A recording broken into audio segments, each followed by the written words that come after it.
Assalamualaikum warahmatullahi wabarakatuh. Alhamdulillahirabbil alamin. Wa bihi nasta'in 'ala umuri dunya waddin. Wassalatu wassalamu ala asyrofil anbiya'i wal mursalin sayyidina wa maulana Muhammadin wa ala alihi wa sahbihi ajma'in, amma ba'du. Kami dari kelompok 12, kelompok terakhir, akan mempresentasikan hasil kerja kelompok kami materi psikologi perkembangan yang berjudul Perkembangan Emosi pada Anak, yang beranggotakan saya, Muhammad Fawaz Abadi, dan Ulfa Fitria. Yang pertama, subbab pembahasan. Ada 5 subbab pembahasan. Yang pertama ada pengertian emosi. Yang kedua, pengaruh emosi terhadap perilaku dan perubahan fisik individu. Yang ketiga, perkembangan emosi pada anak. Yang keempat, tingkat perkembangan emosi. Dan yang terakhir, faktor-faktor yang mempengaruhi perkembangan emosi. Pengertian emosi. Istilah emosi berasal dari kata emotus atau emover atau mencerca atau stir up, yang berarti sesuatu yang mendorong terhadap sesuatu. Misal, emosi gembira mendorong untuk tertawa, atau dengan perkataan lain, emosi didefinisikan sebagai suatu keadaan gejolak penyesuaian diri yang berasal dari dalam dan melibatkan hampir keseluruhan diri individu. Menurut Lito Wirawan Sartono berpendapat bahwa emosi merupakan setiap keadaan pada diri seseorang yang disertai warna afektif. Yang dimaksud warna afektif ini adalah perasaan-perasaan tertentu yang dialami pada saat menghadapi atau menghayati suatu situasi tertentu. Berdasarkan pendapat dari para ahli tersebut, maka dapat disimpulkan bahwa emosi adalah suatu keadaan yang kompleks, dapat berupa perasaan atau pikiran yang ditandai oleh perubahan biologis yang muncul dari perilaku seseorang. Pengelompokan emosi. Emosi dapat dikelompokkan ke dalam 2 bagian, yaitu emosi sensoris dan emosi kejiwaan, psikis. Antara lain, 1. Emosi sensoris, yaitu emosi yang ditimbulkan oleh rangsangan dari luar terhadap tubuh, seperti rasa dingin, manis, sakit, lelah, kenyang, dan lapar. Yang kedua, emosi psikis, yaitu emosi yang mempunyai alasan-alasan kejiwaan. Dan yang termasuk emosi jenis ini diantaranya perasaan intelektual, perasaan sosial, perasaan susila, perasaan keindahan atau estetis, dan perasaan ketuhanan. Pengaruh emosi terhadap perilaku dan perubahan fisik individu. Ada beberapa contoh pengaruh emosi terhadap perilaku individu, antara lain memperkuat semangat apabila orang merasa senang atau puas atas hasil yang telah dicapai. Yang kedua, melemahkan semangat apabila timbul rasa kecewa karena kegagalan, dan sebagai puncak dari keadaan ini ialah timbulnya rasa putus asa atau frustasi.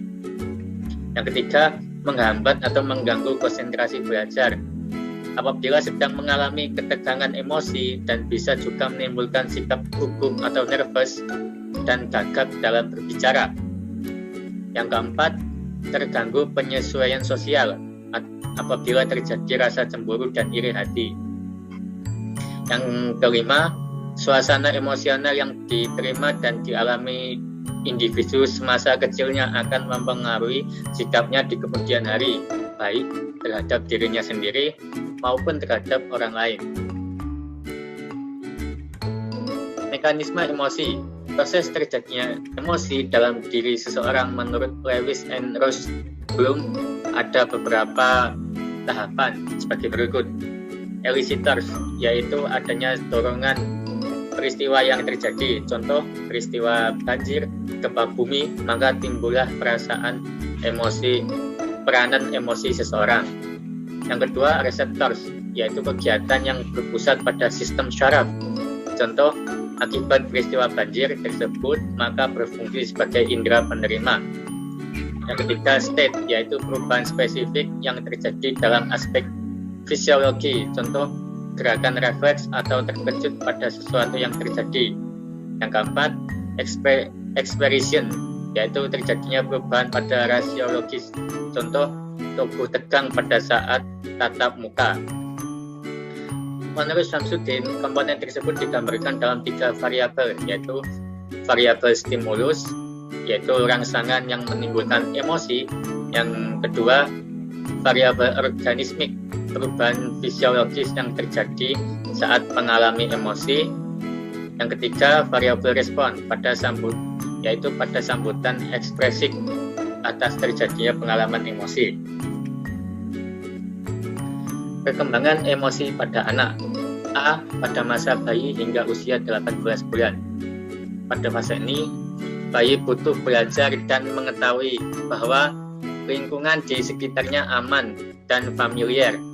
Perlakuan yang diterima pada fase ini berperan dalam membentuk rasa percaya diri, cara pandangnya terhadap orang lain, serta interaksi dengan orang lain. Contoh, ibu yang memberikan ASI secara teratur memberikan rasa aman pada bayi.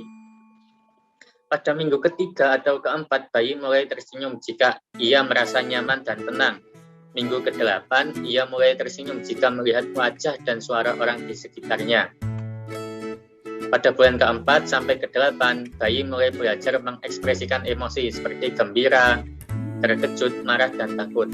Pada bulan ke-12 sampai ke-15, ketergantungan bayi pada orang yang merawatnya akan semakin besar.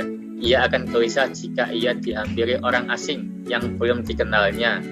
Pada umur 18 bulan, bayi mulai mengamati dan meniru reaksi emosi yang ditunjukkan orang-orang yang berada di sekitar dalam merespon kejadian tertentu. Usia 18 bulan sampai 3 tahun. Pada fase ini, anak mulai mencari-cari aturan dan batasan yang berlaku di lingkungannya. Ia mulai melihat akibat perilaku dan perbuatannya yang akan banyak mempengaruhi perasaan dalam menyikapi posisinya di lingkungan. Fase ini, anak belajar membedakan cara benar dan salah dalam mewujudkan keinginannya. Pada anak usia 2 tahun, belum mampu menggunakan banyak kata untuk mengekspresikan emosinya, namun ia akan memahami keterkaitan ekspresi wajah dengan emosi dan perasaan. Pada fase ini, orang tua dapat membantu anak mengekspresikan emosi dengan bahasa verbal. Caranya, orang tua menerjemahkan mimik dan ekspresi wajah dengan bahasa verbal.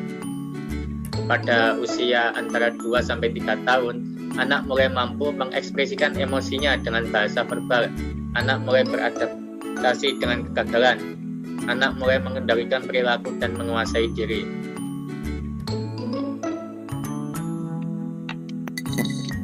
Baik, selanjutnya saya akan memaparkan materi poin C, usia antara 3-5 tahun. Pada fase ini, anak mulai mempelajari kemampuan untuk mengambil inisiatif sendiri. Anak mulai belajar dan menjalin hubungan pertemanan yang baik dengan anak lain, bergurau dan melucu, serta mulai mampu merasakan apa yang dirasakan oleh orang lain. Pada fase ini, untuk pertama kali, anak mampu memahami bahwa satu peristiwa bisa menimbulkan reaksi emosional yang berbeda pada beberapa orang. Misalnya, suatu pertandingan akan membuat pemenang merasa senang, sementara yang kalah akan sedih. Next. D. Usia antara 5-12 tahun. Pada usia 5-6 anak mulai mempelajari kaidah dan aturan yang berlaku. Anak mempelajari konsep keadilan dan rahasia. Anak mulai mampu menjaga rahasia. Ini adalah keterampilan yang menuntut kemampuan untuk menyembunyikan informasi secara.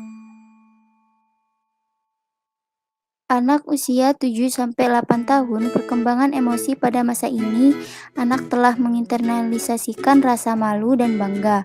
Anak dapat menyelesaikan konflik emosi yang dialaminya. Semakin bertambah, usia anak semakin menyadari perasaan diri dan orang lain.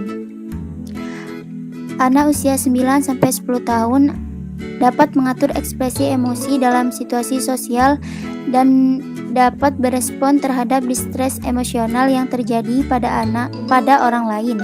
Selain itu, dapat mengontrol emosi negatif seperti takut dan sedih. Anak belajar apa yang membuat dirinya sedih, marah, atau takut sehingga belajar beradaptasi agar emosi tersebut dapat dikontrol. Pada masa usia 11-12 tahun, pengertian anak tentang baik, buruk, tentang norma-norma aturan, serta nilai-nilai yang berlaku di lingkungannya menjadi bertambah dan juga lebih fleksibel. Tidak sekaku saat di usia anak-anak awal. Mereka mulai memahami bahwa penilaian baik, buruk, atau aturan-aturan dapat diubah tergantung dari keadaan atau situasi munculnya perilaku tersebut. Nuansa emosi mereka juga makin beragam. Next. Fungsi emosi pada anak. Fungsi dan peranan emosi pada perkembangan anak antara lain yang pertama merupakan bentuk komunikasi, yang kedua emosi berperan dalam mempengaruhi kepribadian dan penyesuaian diri anak dengan lingkungan sosialnya. Yang ketiga, emosi dapat mempengaruhi iklim psikologis lingkungan. Yang keempat, tingkah laku yang sama dan ditampilkan secara berulang dapat menjadi satu kebiasaan. Yang kelima, ketegangan emosi yang dimiliki anak dapat menghambat aktivitas motorik dan mental anak. Selanjutnya, ciri khas emosi anak. Antara lain yang A. Emosi yang kuat, B. Emosi seringkali tampak, C. Emosi bersifat sementara, D. Reaksi mencerminkan individualitas, E. Emosi berubah kekuatannya, F. Emosi dapat diketahui melalui gejala perilaku. Next. Tingkat perkembangan emosi.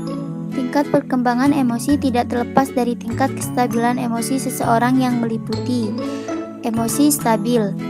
Pada seseorang yang mempunyai emosi stabil, mempunyai kecenderungan percaya diri, cermat, kukuh.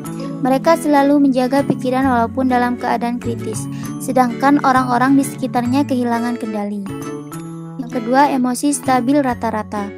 Seseorang yang mempunyai derajat rata-rata tingkat emosional mempunyai kecenderungan emosi keseimbangan yang baik, sabar, tak memihak, berkepala dingin. Mereka tidak kebal atas khawatir dan terkadang menunjukkan emosi yang aneh. Namun ini adalah pengecualian daripada kebiasaan.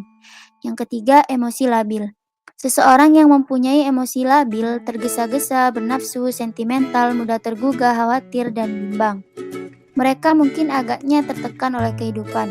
Hal ini membuat mereka mudah terkena hal-hal negatif dan positif.